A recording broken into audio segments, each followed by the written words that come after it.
안녕하세요. 주식의 소리의 예솔입니다. 네, 제2호의 공모가가 하단 미만에서 결정되기를 바랬건만 또 상단이라는 결과가 나와버렸어요. 같이 살펴볼 텐데요. 기업 분석 내용은 주말에 올린 영상을 참고해 주시면 감사하겠고요. 간단히 요약 정리만 하고 넘어가도록 하겠습니다. 제2호는 사업 영역이 두 개로 나뉘어졌죠. 플랜트 엔지니어링과 2차전지 신소재인 탄소 나노튜브. 특히 2차전지 도전제용 탄소 나노튜브가 이 회사의 핵심 포인트였는데 탄소 나노튜브, 이 CNT가 도전제에 쓰이게 될 경우 배터리 용량도 크게 늘릴 수가 있고 안전성까지도 잡을 수 있다고 설명을 드렸었어요. 그래서 꿈의 소재라고 불리고 있고 2차전지뿐 아니라 사용처는 다양할 것으로 기대가 되는 그런 신소재였죠. 국내에서 2차전지 도전제용 CNT 양산이 가능한 기업은 LG화학, 금호석유, 제2호 정도였습니다. 이 부분을 좀 좋게 봤었고요. 어쨌든 고성능 배터리에 대한 수요가 증가하고 실리콘 음극재 시장이 본격 개화되면 도전제용 CNT의 수요도 덩달아 증가할 수밖에 없는 구조라서 기대가 되는 시장이라고 말씀을 드렸습니다. 하지만 이 회사 아직은 플랜트 엔지니어링 매출 비중이 85%로 훨씬 높은 상황이기는 하고요. 실적도 불안정한 모습을 보이긴 했습니다. 그렇기 때문에 공모가는 24년 예상 에비타를 기준으로 산정을 했고 가치를 산정할 때 플랜트 엔지니어링 쪽은 제외시켰고 탄소 나노튜브 사업부만 가지고 측정을 했었어요. 그래서 공모가에 대한 평가가 어렵다, 의견이 좀 갈릴 수 있다라고 봤었고요.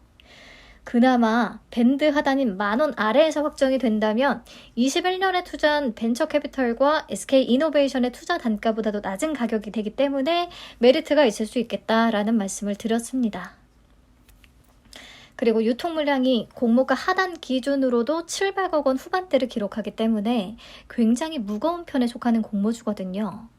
23년의 공모주들은 비교적 계속 가벼웠어서 제2호의 성패로 진짜 공모주 시장의 봄이 찾아온 건지 아닌지를 좀 확인을 하게 될 것 같아요. 아무튼 기업 자체만 보면 저는 꽤 매력적이기는 해서 공모가만 제발 밴드 하단 아래여라. 그러면 수요 예측 결과가 부진해도 비례까지 해볼란다 라고 생각을 했었는데 좀 애매한 결과가 나와 버렸습니다. 경쟁률은 그다지 높지 않습니다. 352.61대 1. 경쟁률이 아주 낮지도 그렇다고 절대 높지는 않은 그런 수치가 나온 거죠. 1174개의 기관이 참여했고요. 참여 기관 수로만 보자면 한 주 라이트 메탈하고 큰 차이는 없는데 경쟁률은 2배 이상이 벌어집니다. 이거는 제2호의 공모 규모가 큰 영향도 분명히 있겠고요. 이렇게 공모 모집액이 크면 참여 기관들도 실수요 위주로만 신청을 하기 때문에 수량 기준의 경쟁률은 좀 낮아지는 경향이 있기는 합니다. 넘어가서 신청 가격 분포표 볼게요. 공모가 밴드는 10,000원에서 13,000원을 제시했는데요. 상단 이상을 써는 비율이 건수 기준으로는 70.01% 정도가 있었고요. 수량 기준으로는 78.14%를 기록했습니다. 초과 비율은 6.36%로 낮았고요. 그래서 생각보다 상단을 써낸 기관들이 굉장히 많기는 했네요. 하지만 하단과 하단 미만 분포도 꽤 있었습니다. 참여 건수 기준 25.64%나 되는 기관들이 하단 또는 그 미만이 적정하다고 본 거예요. 그래서 상단 이상이 더 많기는 했지만 공모가에 대한 평가는 확실히 갈렸다라고 볼 수밖에 없겠죠. 그리고 의무보유 확약 비율은 건수 기준 5.79%, 수량 기준 4.34%로 낮은 편입니다. 그래도 센즈랩보다는 높았네요. 동일하게 한투에서 주관한 오브젠의 경우에 참여 건수 기준 1%를 기록했는데 최종 12%까지 올라갔었거든요. 제2호도 좀 잘 잡아주길 바라봅니다. 그리고 그런 측면에서 센즈랩도 키움증권이 잘 배정만 해주면 10%대를 기대해 볼 수도 있겠네요. 네, 그래서 제2호의 수요 예측 결과는 종합적으로 볼 때 그다지 그냥 별로였다라고 보이는데요. 그럼에도 공모가를 상단에 밀어붙인 건 이렇게 결정을 해도 분위기 타고 다들 공모에 참여하겠지라는 그런 좀 못된 심리가 작용을 하지 않았을까 합니다. 예전 같으면 괘씸해서 그냥 패스를 외쳤을 텐데 그래도 더 살펴보기는 해야 될 것 같아요. 우선 공모는 신주 모집 100%로 진행됩니다. 우리사주조합에 15%나 배정을 했어요. 배정된 금액이 약 78억 원 규모거든요. 투자 설명서 기준 직원 116명을 기준으로 1인당 평균 배정 금액은 약 6,700만 원이나 됩니다.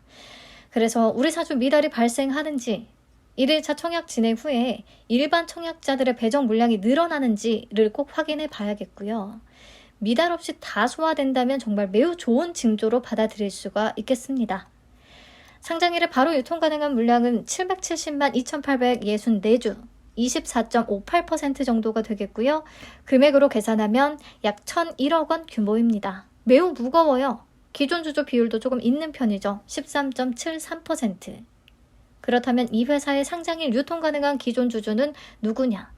벤처캐피털과 개인 주주들인데요. 개인 주주의 비중이 훨씬 높기는 합니다.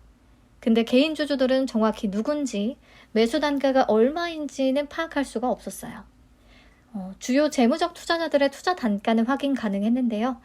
2020년에 투자한 VC들의 투자 단가는 3,672원, 공모가의 3분의 1도 안 되는 수준이고요. 2021년에 투자한 IBK BMW 산업 경쟁력 3호 투자와 SK 이노베이션의 투자 단가는 만원입니다. 공모가 13,000원 기준으로도 다들 수익 구간이에요. 그래서 성공적인 엑시트가 가능하겠네요.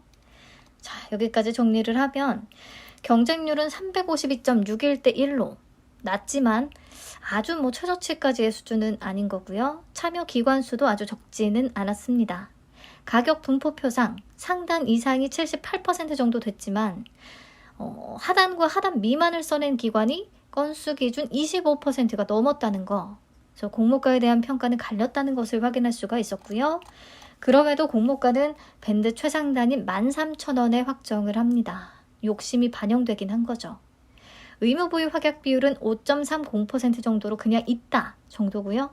상장일 유통가능 물량은 24.58%, 기존 주주 13.73% 존재, 금액으로 1,001억 원이나 되기 때문에 지금까지와는 달리 매우 무겁습니다. 그래서 우선 유통시총이 1,000억 원 이상이었던 최근의 공모주들을 한번 뽑아봤는데요.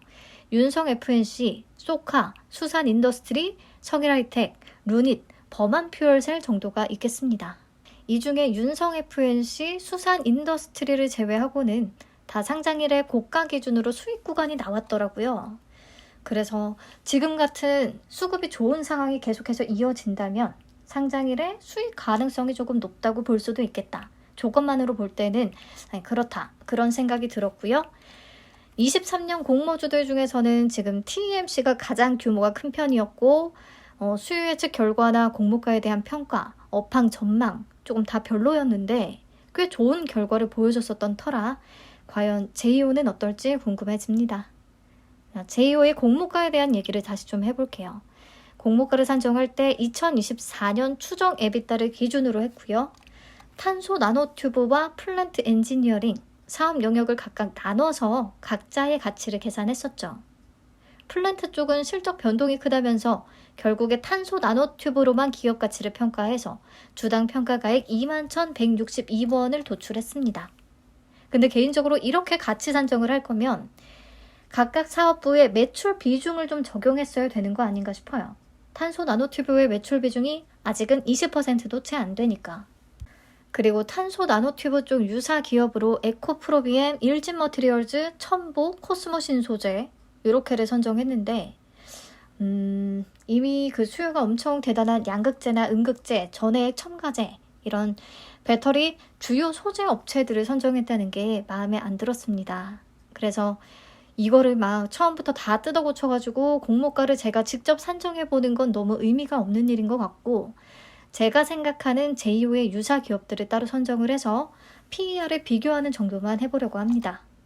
기업 분석 영상에서 말씀을 드렸다시피 도전제용 CNT의 수요는 실리콘 음극재가 적용이 되면 같이 동반해서 증가하게 되는 구조였죠. 그렇기 때문에 실리콘 음극재를 생산하는 대주전자 재료를 적정 유사 기업으로 봤고요. 이 CNT가 도전재로 사용될 때는 그대로 쓰이는 게 아니라 분산을 거치게 되는데 그 분산을 하는 주요 기업이 나노신소재라는 업체라 나노신소재도 선정을 해봤습니다. 그리고 대주전자재료 나노신소재의 22년 예상 순이익과 2월 3일 시가총액 기준으로 펄을 계산해봤어요. 그러면 대주전자재료는 126.59배, 나노 신소재는 37.76배가 되더라고요. 이 신소재를 다루는 기업에 대한 시장의 평가가 굉장히 좋다, 기대감을 크게 미리 반영을 한다라는 것을 느낄 수가 있었습니다. 자, 그렇다면 제2호의 공모가 기준의 펀은 얼마일까요? 22년은 적자가 예상되기 때문에 23년 예상 순이익을 30% 할인율로 땡겨온 72억 원을 적용했고요. 시가총액 4,074억 원 나누기 72억 원을 하니까 PER은 56.58배로 계산이 됐어요. 이미 높습니다. 높기는 한데 나노 신소재보다는 높고 대주전자재료보다는 훨씬 낮아요. 대주전자재료는 국내 기업 중 실리콘 음극재 상용화에 성공한 유일한 기업이기 때문에 더 높이 평가를 받는 것 같습니다. 그래서 어쨌든 시장에서 CNT 쪽의 성장 가능성과 그 잠재력을 크게 본다면 대주전자재료처럼 말도 안 되게 높은 펄을 미리 적용을 받을 수도 있겠다라는 생각이 들기는 했네요. 실리콘 음극재도 아직은 본격화된 시장은 아니니까요. 그럼에도 이렇게 퍼가 높다는 게 놀라웠어요. 제2호는 LG화학이라는 막강한 경쟁업체가 존재하지만 어쨌든 CNT 상용화에 성공한 기업이 몇 개 안 되기 때문에 그런 부분에 점수를 줄 수도 있지 않나. 그렇게 개인적으로 생각을 해봤습니다. 그래서 결론적으로 플랜트 엔지니어링 매출 비중이 85% 이상으로 훨씬 높기는 하지만 회사의 성장이 달려있는 탄소 나노튜브에 초점을 맞춰서 본다면 대주전자재료나 나노 신소재를 봤을 때 시장에서 신소재에 대한 기대를 매우 높게 선반영하는 경향이 있는 듯 했어요. 하지만 플랜트 쪽 비중을 계속해서 문제를 삼는다면 이게 다 무슨 소용이 있겠습니까? 그래서 공모가에 대한 평가는 여전히 기관 투자자들도 갈렸듯이 개인 투자자들도 갈릴 수밖에 없는 문제라고 생각을 하고요. 제가 답을 드릴 수는 없을 것 같습니다. 그래서 제2호 대 센즈랩 마지막으로 비교를 하자면 사실상 사업 전망은 저는 제2호가 더 매력적이라고 보기는 하거든요. 근데 센즈랩이 요즘 트렌드에 엮여서 AI 테마로 주목받을 가능성은 존재하고요. 근데 엄연히 말해서 AI 업체는 아니죠. AI 기술로 범용성을 가져야 AI 업체지 그게 이렇게 시큐리티 쪽에만 적용되는 센즈랩만의 기술일 때는 AI 업체라고 볼 수는 없는 겁니다. 하지만 오브젠이 그랬던 것처럼 그럴 가능성은 또 충분히 있다라는 것이고 실적은 둘 다 불안정하고요. 공모가도 둘 다 상단의 확정입니다. 경쟁률이나 분포표는 센즈랩이 훨씬 좋았고요. 확약 비율은 제2호가 더 높기는 합니다. 유통 물량이나 규모, 시가총액 측면에서는 공모주로서 센즈랩이 훨씬 나은 조건이겠고요. 그래서 지금부터는 진짜 제 개인적인 의견인데요. 제2호가 탄소 나노튜브 쪽으로 자리만 잘 잡는다면 저는 센즈랩보다 더 매력적이라고 생각은 합니다. 하지만 공모 규모나 시가총액이 너무 크고 수요 예측 경쟁률이 낮으면서 분포표상 하단 분포도 꽤 있었고 현 매출 구조 하에서의 공모가는 고평가라고 평가될 수 있는 부분, 이렇게 부정적인 부분들이 존재하기 때문에 분명히 불안한 측면이 있습니다. 그래서 장기로 보면 매력적일 수 있는 종목이기 때문에 청약은 패스, 상장 이후 시장에서의 접근을 노려볼 수도 있겠고 위험을 좀 감수하면서 균등 정도만 참여를 해볼 수도 있겠고 공모주 시장 분위기에 편승해서 아예 남들과는 다르게 비례까지 베팅을 해볼 수도 있겠는데요. 저는 균등 정도만 참여를 해볼까 합니다. 배정 물량이 100만 주라서 균등 물량이 50만 주나 되거든요. 최소 청약 수량이 50주라는 게 참 마음에 안 들지만 우선 균등만 참여를 해도 꽤 많은 수량을 받게 될 것이라고 예상이 되고 그렇다면 원하는 만큼 좀 받을 수 있게끔 청약을 한 뒤에 혹시나 상장 후 주가가 공모가 밑으로 떨어진다면 추가 매수는 10,000원 아래에서 해보겠다. 10,000원 아래면 21년에 투자한 VC보다 낮은 가격이니까 이런 전략을 한번 가져가 보려고 합니다. 분위기 따라서 하는 건 아니고요. 도전제용 CNT에 점수를 좀 줘봤어요. 이건 그냥 개인적인 의견이고요. 수요 예측 결과도 별론데 공모가를 상단에 확정 지은 게 아무래도 마음에 안 든다, 소신껏 패스하련다 하는 분들은 패스하시면 되겠습니다. 센즈랩에 집중하는 게 낫겠죠? 분위기 때문에 할까 말까 하는 건 제대로 된 판단의 영역은 아니라고 생각을 하니까요. 본인 주관에 따라 청약 판단하시고 결과에 대해 책임을 지시면 되겠습니다. 여기서 영상 마무리 짓고요. 저는 센즈랩 1일차 마감 데이터 살펴보러 가야겠네요. 시청해주셔서 감사합니다. 청약 권유 영상이 절대 아니니까 투자 판단에 참고할 자료로만 활용해 주시면 되겠습니다.